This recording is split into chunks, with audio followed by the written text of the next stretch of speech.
हाय student, good morning. अपन क्या पढ़े बेटा? Inverse matrix. इनवर्स मैट्रिक्स में कुछ अपन क्वेश्चन कर रहे हैं।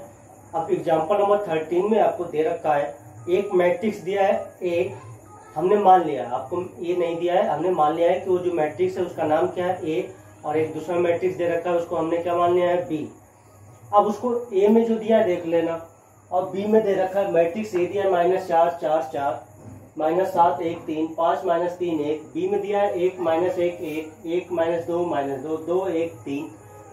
बोला कि इन दोनों का गुणनफल ज्ञात कीजिए, मतलब इन दोनों का क्या ज्ञात करना है? मल्टीप्लिकेशन ज्ञात करना है। उसके बाद बोला इस मल्टीप्लिकेशन की सहायता से, इसके गुणनफल की सहायता से आप इस निकाय समीकरण को हल कीजिए। तो पहले जो बोला उसका काम कर लेते हैं। आपको बोला है कि इन दोनों का गुणनफल ज्ञात करना, मतलब आपको ए बी ज्ञात करना है। क्या ज्ञात करना है बेटा? A B. तो पहले नंबर पे आप ए लिख लो, -4 4 4 -7 1 3 5 -3 -1 इंटू में आप लिख लो 1 -1 1 1 -2 2 1 3। ये आप लिख लो। यहाँ पर जो दे रखा है उसको लिख लेते हैं, गुणनफल ज्ञात करते हैं। बेटा मल्टीप्लिकेशन आप ज्ञात करोगे तो आपका क्या बनेगा, ध्यान से देखना। इसका इधर करोगे तो -4 + 4 + 8, ठीक है, -4 + 4 + 8। फिर इसका इससे करोगे तो -4 -8 + 4। फिर इसका इधर करेंगे तो ये हो जाएगा -4 -8 + 12। गुणनफल सही आना चाहिए, आप देख लेना थोड़ा सा। -7 + 1 + 6 +7 -2 + 3। फिर इसके बाद होगा -7 -2 -7 -2 + 9। इसके बाद अपन इससे करेंगे तो 5 -3 -2 -5 + 6 -1।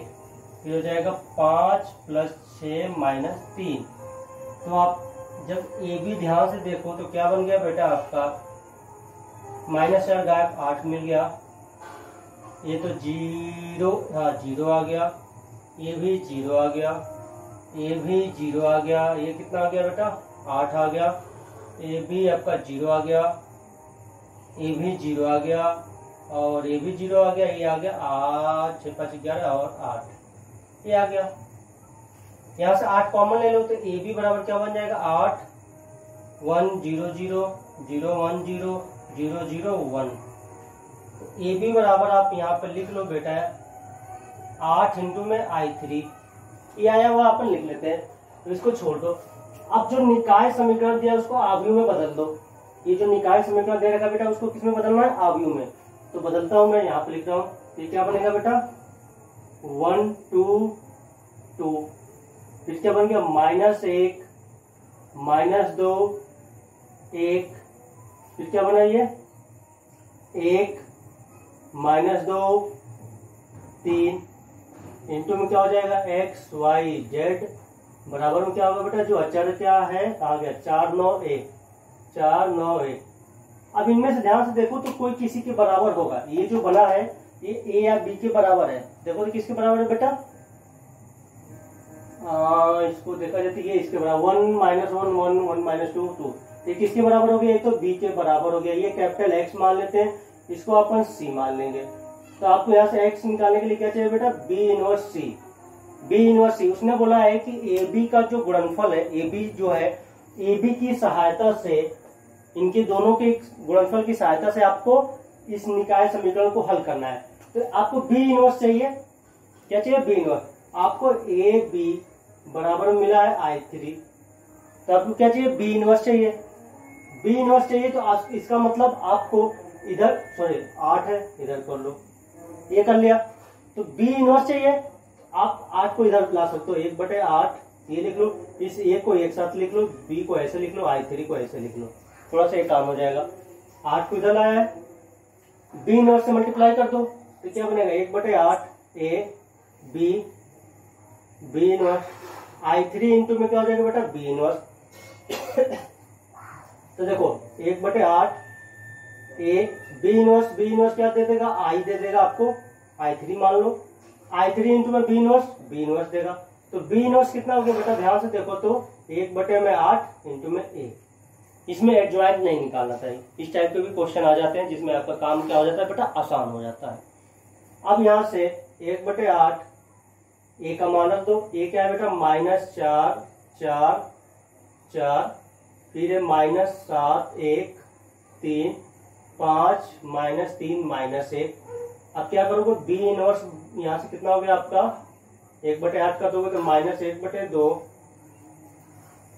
चाहो तो ऐसे रहने दो, अभी बी इनवर्स को ऐसे ही रहने दो, क्योंकि मल्टीप्लिकेशन आपको करना पड़ेगा इसके साथ, 1/8 को रहने देंगे। तो यहाँ से x ये हो गया, बी इनवर्स इंटू में क्या है c, तो बी इनवर्स अपने पास हो गया 1/8 -4 4 4 -7 1 3, देखना गलत न लिख दो, -3 -1, c अपने पास है 4 9 1, ये हो गया।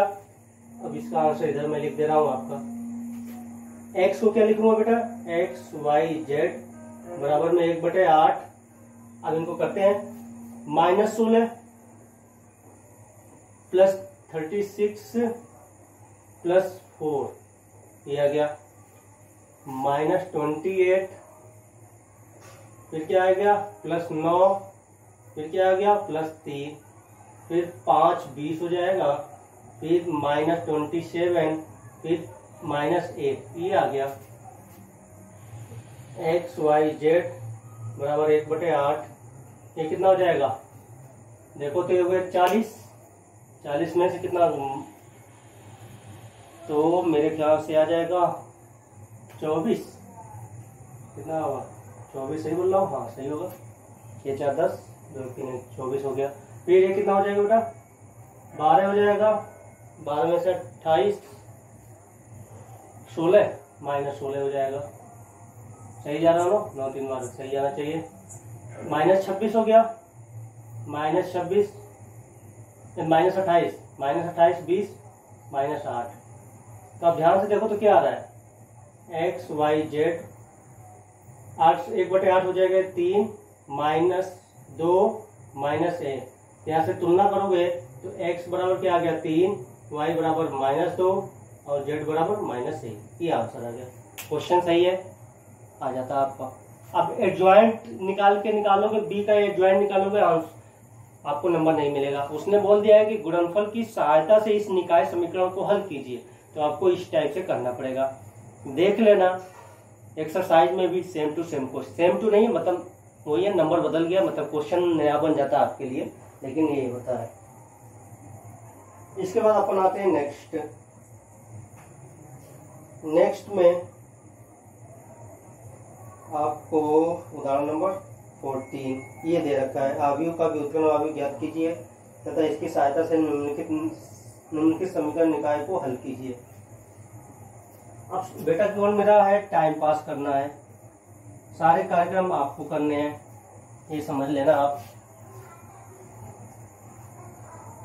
अब मेरा काम कुछ बचा नहीं है, ये समझ लेना। आप जो भी देख रहे होंगे, ये इनवर्स निकाल रहा हूँ, ये काम कर रहा हूँ, हालांकि कुछ पढ़ा नहीं रहा हूँ।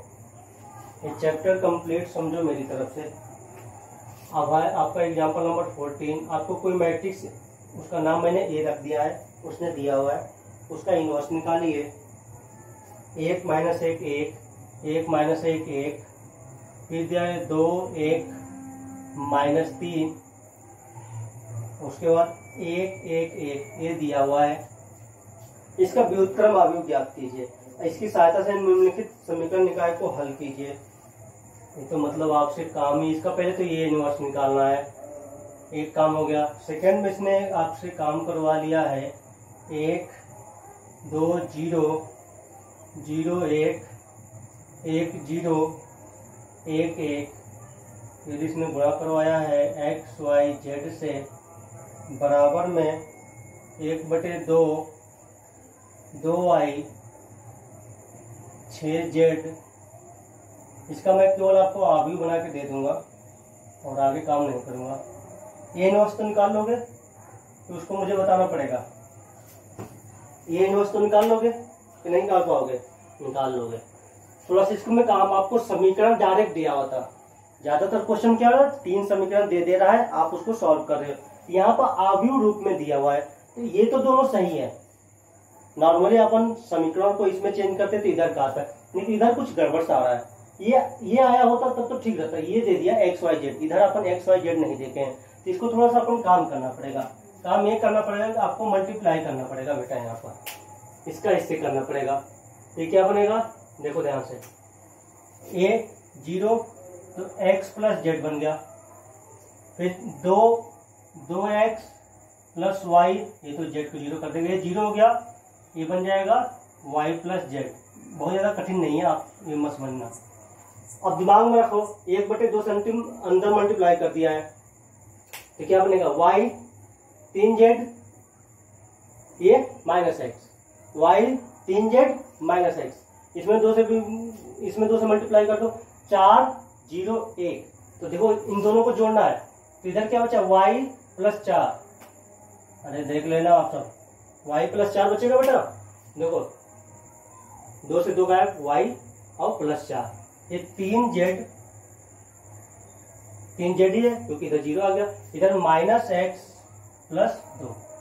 अब क्या है, यदि दो अवयव बराबर रहते हो उनके संगत अवयव बराबर होते हैं, बराबर कर लो, तो ये बनेगा x प्लस जेड बराबर में y plus 4, 2x plus Y बराबर 3z, फिर आ गया y प्लस जेड बराबर में माइनस एक्स प्लस 2। सारे चर राशि को इधर बुला लेते हैं, तो इधर से क्या जाएगा x plus z minus y, थोड़ा सा इसको अपन x minus y plus z बराबर 4, 2x plus Y minus 3z बराबर 0, और ये क्या बन जाएगा आपका, माइनस एक्स इधर आएगा तो x plus y plus z बराबर 2, ये आ गया। आप इसको अवयव में आप चेंज करेंगे, तो चेंज करोगे तो क्या बनेगा बेटा, 1 2 1 माइनस 1 1 1 1 माइनस 3 1 इंटू में क्या बनेगा एक्स वाई जेड बराबर में क्या बन गया बेटा 4 0 2। देखो शायद यही बना होगा, ये 1 माइनस 1 1 2 1 माइनस 3 1 1 1, ये तो ये बन गया जो उसने दिया हुआ था। फिर आपको क्या बनेगा, ये x बनेगा, इधर क्या बन जाएगा बेटा b। तो आपको क्या करना है, x निकालने के लिए आपको क्या करना पड़ेगा, a इनवर्स b, ये हो गया, यहाँ पे छोड़ दो। अब इसको उठाओ, दिए हुए अवयव का अपन क्या निकालेंगे बेटा, a इनवर्स निकालेंगे। अब निकाल लोगे, चलो इसको कंप्लीट करवा दे रहा हूँ। देखो केवल मुझे टाइम पास करना है, मैं पहले ही बता रहा हूँ। अब a इनवर्स आप निकालना जानते हो, ये खुद ही निकालना पड़ेगा, खुद ही आपको प्रैक्टिस करना पड़ेगा। तो पहले तो इसका डिटर्मिनेंट ये लिख लें, किसी भी मैट्रिक्स का आपको इनवर्स निकालना है तो पहले उसका क्या निकालो, डिटर्मिनेंट निकालो। तो डिटर्मिनेंट क्या होगा इसका, 1 माइनस 1 1, 2 1 माइनस 3 1 1 1। आप इसका डिटर्मिनेंट सॉल्व कर लेते हैं, 1 ये बन जाएगा 1 प्लस 3 प्लस 1, फिर क्या बन जाएगा बेटा 2 प्लस 3, गलत मत हो जाना बेटा, 1 2 माइनस 1, तो ये अपने पास आ गया 4 प्लस 5 प्लस 1, कितना आ गया बेटा 4 प्लस 5 प्लस 1, ये आ गया आपका 10 आ गया, जो कि यार 0 के बराबर नहीं है, इसलिए आपका ये इनवर्स का अस्तित्व होगा। इनवर्स निकाल लेना, निकाल लोगे आप, निकालने के बाद कुछ नहीं है। अब मैं डायरेक्ट लिख दे रहा हूँ बुक से, ये इनवर्स आपका ये आया हुआ है, मैं डायरेक्ट लिख रहा हूँ, आपको निकालना है बेटा। अब मुझे काम करने की इच्छा नहीं है, ठीक है, ये इनवर्स आप निकाल लेना, मैं डायरेक्ट लिख रहा हूँ। ये इनवर्स आया है आपका 1/10, फिर आया है 4 2 2 4 2 2 माइनस 5 0 5, फिर आपको दिया 1 माइनस 2 3, इतना दे दिया है। अब आपको क्या निकालना है, इसी की सहायता से निकालना था। यहाँ पे क्या आ गया x, ये इनवर्स कितना हो गया 1/10, 4 2 2 माइनस 5 0 5 1 माइनस 2 3, इंटू में आपके पास कौन है बेटा c क्या है 4 0 2 4 0 2। अब इन दोनों को मल्टीप्लाई अपन कर दें 1/10, तो ये क्या बनेगा बेटा 16 प्लस 0 प्लस 4, ये क्या बनेगा माइनस 20, ये तो 0 प्लस 10, ये क्या बनेगा 4 प्लस में 6। तो ध्यान से देखो, तो x को अपन लिख लेंगे अभी, ये कितना आएगा 20, 20 को 10 से मल्टीप्लाई कर दो, 2 10 1 1। आप क्या रख लोगे, इस x का मान रख दो x y z, यहाँ से आपका x का मान आ गया तो y का मान 1, z का मान 1, ये आ गया आपका। तो ये आपका एग्जाम्पल था। आपको यहाँ पे क्या करना था बेटा, ये इनवर्स निकालना है। इनवर्स क्या निकालना है, वही सेकंड निकालना है। अब दो तो काम कर चुका था, देखो 4 यहाँ से लिखना है, 2 यहाँ से लिखना है, और ये सॉरी ये का ये अच्छा ये आपका वो होगा ट्रांसपोज होगा। तो 4 माइनस 5 और ये इतना तो मैं निकाल चुका हूँ, ये 6 आपको निकालना है, ठीक है, निकाल लेना। हमारे स्टूडेंट अच्छे वाले हैं। इसके बाद आपके पास आ जाओ तो मैं क्या, ये तो एग्जाम्पल का नहीं करवाया बेटा, ये एक्सरसाइज के क्वेश्चन मैंने करवा दिया लग रहा है। ये 5.2 का क्वेश्चन नंबर 13 था, देखो उल्टा पुल्टा कर दिया। पिछला वाला बेटा 5.2 का, परेशान मत होला, 5.2 का क्वेश्चन नंबर 13 था वो वाला। 5.2 का क्वेश्चन नंबर 13 मैंने लगवा दिया है, चलो ठीक है कोई बात नहीं है। अब 5.2 का क्वेश्चन नंबर 14 है, ये एग्जाम्पल नहीं है, आप परेशान मत होना कि ये मिल नहीं रहा है। मैं एग्जाम्पल करवाने के चक्कर में मैं एक्सरसाइज करवा दिया हूँ। क्या करवाया, 5.2 का पिछला क्वेश्चन 13 था, ये 14 है, ठीक है, 2 हो गए अपने। चलो ये ठीक ठाक क्वेश्चन भी थे, इनको वैसे भी मुझे लगवाना ही था। एग्जाम्पल्स में शायद थे बेटा, इसलिए मुझे जाना पड़ रहा है पीछे। एग्जाम्पल्स में कुछ था तो मैंने बोला था कि बताऊंगा। मैंने किसकी बात की थी, 15 को बताने के लिए बोला था। तो बेटा यही है जो 13 बताया है, उसी तरीके से 15 लग जाएगा। जो क्वेश्चन नंबर 13 बताया ना गुणनफल निकाल के, क्वेश्चन नंबर 13 बराबर में है एग्जाम्पल नंबर 15। मेथड वही है, बराबर नहीं है, मेथड वही है। दोनों का गुणनफल निकालना है, ये भी निकालोगे अपना काम हो जाएगा। ये भी से इसमें आ गया, देखो ध्यान से। तो और 16 जो है इस फॉर्म में दिया है। 16 जो उदाहरण नंबर 16 है बेटा, उदाहरण नंबर 16 ये इस फॉर्म में दिया है, देखो ध्यान से। तो दिया है, पहले इन दोनों को मल्टीप्लाई करो, फिर इन दोनों को इधर जोड़ देना, जोड़ने के बाद आप कंपेयर कर दोगे, आपका काम हो जाएगा। तो देखो मैंने ये जो दोनों बताए, दोनों आपको बताने ही थे मुझे, तो मैंने एग्जाम्पल के आपके लिए छोड़ दिया, जो आप अच्छे से कर लोगे। इसके बाद आप आ जाओ 5.2 पे। तो 5.2 में देखो बेटा, फर्स्ट पे सारणी की सहायता से त्रिभुज का क्षेत्रफल ज्ञात करना है। आपको सब में 3 शीर्ष दे रखे हैं, 3 शीर्ष दिया है, आप निकाल लोगे। 1 x1 y1 1, x2 y2 1, x3 y3 1, काम हो जाएगा। आप त्रिभुज का क्षेत्रफल निकाल लोगे। फिर सेकंड में दिया है सारणी का प्रयोग कर शीर्ष इतना वाले त्रिभुज का क्षेत्रफल ज्ञात कीजिए। क्या दिए गए बिंदु संरेख है। आप त्रिभुज के क्षेत्रफल निकालोगे, यदि 0 नहीं आया तो संरेख नहीं है। इसमें शायद 0 नहीं आएगा, 0 नहीं आएगा तो संरेख नहीं होगा। क्वेश्चन नंबर 3 देखा जाए। 3 में बोला बेटा k का मान ज्ञात कीजिए यदि त्रिभुज का क्षेत्रफल 35 वर्ग इकाई जबकि शीर्ष इतना है। निकालोगे। उदाहरण में था 2 था शायद, त्रिभुज का क्षेत्रफल 2 दिया था, तो प्लस माइनस 2 किया था, आप प्लस माइनस 3 कर प्लस माइनस 35 कर लेना, इसमें हो जाएगा आपका 3rd। 4 में दिया है कि सारणी का प्रयोग कर k का मान ज्ञात कीजिए यदि ये बिंदु संरेख है तो सारणी बनाओ, उसका 0 कर देना, 5 4 भी हो जाएगा। संरेख है तो क्वेश्चन नंबर 5 में देखो, तो संरेख है तो आप x का मान ज्ञात कीजिए, ज्ञात कर लोगे।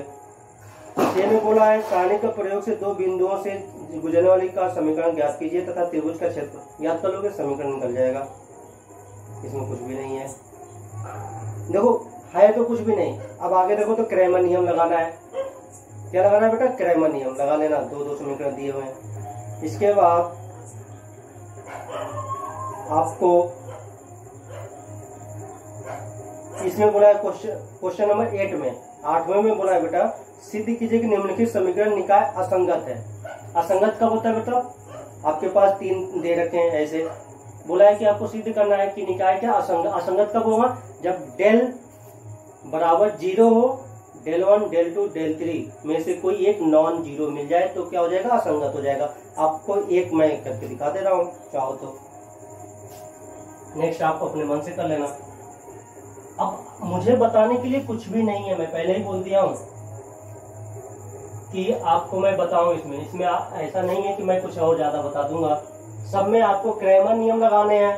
क्रैमर की बात या तो ऑब्वियस सिद्धांत तो बोलेगा, दो में से एक ही लगाने हैं और कुछ भी नहीं लगाना है आपको। इस वीडियो को मैं छोटा बना दूंगा क्योंकि आपको नेक्स्ट लेक्चर में और बता दूंगा तो टाइम मिल जाएगा आपको। तो क्वेश्चन नंबर 8 में आपको दिया हुआ है 8 का फर्स्ट पार्ट दिया हुआ है बेटा, दिया है 3x minus y plus 2z बराबर में 3। इसके बाद दिया है 2x plus y plus 3z बराबर में आपको दिया है 5। फिर दिया है x minus 2y minus z बराबर 1। आपको ये बस सिद्ध करना था कि निकाय क्या है बेटा, असंगत है। ये जो निकाय समीकरण दे रखा है क्या बेटा, असंगत है। असंगत कब होगा, जब डेल बराबर 0 हो और डेल 1 डेल 2 डेल 3 में से कोई एक नॉन जीरो, असंगत हो जाता है। तो अपन इसका डेल लिखते हैं बेटा। डेल तो कुछ भी नहीं है, 3 2 1 माइनस 1 1 माइनस 2 2 3 माइनस 1, ये आ गया। इसका डिटरमिनेंट निकाल लेते हैं। कोई बराबर होता तो जीरो तो आएगा पक्का है, असंगत बोला है तो, लेकिन कोई दो रो या दो कॉलम बराबर तो नहीं है तो अपन निकालना ही पड़ेगा। तो ये हो जाएगा 1 माइनस में 1 प्लस में 6 हो जाएगा, प्लस 1 माइनस 2 माइनस 3 प्लस 2, ये क्या बनेगा माइनस 4 माइनस 1 माइनस 4 माइनस 1, ये कितना हो जाएगा 5 15 हो गया, प्लस का माइनस 6 हो गया, नहीं सॉरी माइनस 5 हो गया।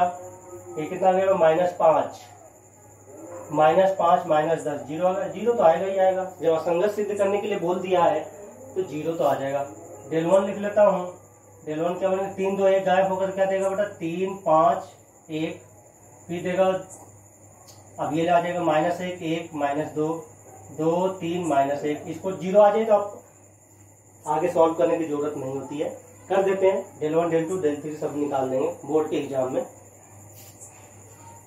हाँ इसका निकालते हैं तो 3, ये देगा बेटा minus 5 plus sorry minus 3 minus 5 minus 3, मैंने सही है, मैं सही हूँ। माइनस 5 माइनस 3 प्लस 1 आपका देगा आपको माइनस 5 माइनस, क्या कर रहा हूँ मैं, उल्टा पुल्टा कर दे रही है, यहाँ पर दिमाग पता नहीं, माइनस 1 प्लस 6 माइनस 1 प्लस 6, ये माइनस 5 माइनस 3 यहाँ पाएगा, ये सही है, plus 2 minus 10 minus 1 minus 10 minus 1, यही नहीं आ रहा है, जीरो हमारे पास लग रहा है। कितना गया ये 5 15 हो गया, ये हो गया माइनस 8, ये कितना हो गया माइनस 11 माइनस 22, यही नहीं आ रहा है आपका, असंगत हो गया, ये जीरो नहीं आ रहा है। माइनस 11 हो गया माइनस 22 हो गया, ये कितना आ गया 30 माइनस 15, जीरो नहीं आ रहा है। एक भी नॉन जीरो मिल जाए तो असंगत हो जाएगा, ये असंगत हो गया। आप देखो तो ध्यान से, असंगत हो गया ये। ऐसे इसका सेकंड पार्ट देख लेना। आप डेल 2 भी निकाल देना, डेल 3 भी निकाल देना, तो लिख देना क्योंकि डेल बराबर 0 है और डेल 1 बराबर 0 नहीं है, इसलिए निकाय असंगत है। आपको बोर्ड के एग्जाम में डेल 2 भी निकालना है और डेल 3 सब कुछ निकाल के दिखा देना है। आपको एक मिल जाता अपना काम हो जाता है, ठीक है, आप निकाल देना। आगे बात करूं यदि मैं कि 8 हो गया, सेकंड आप देख लेना,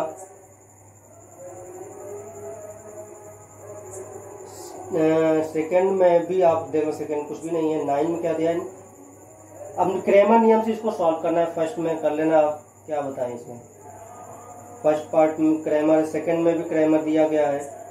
9 के बाद सारणिक की सहायता से निम्नलिखित को सॉल्व करना है, इसको भी कर लेना आप।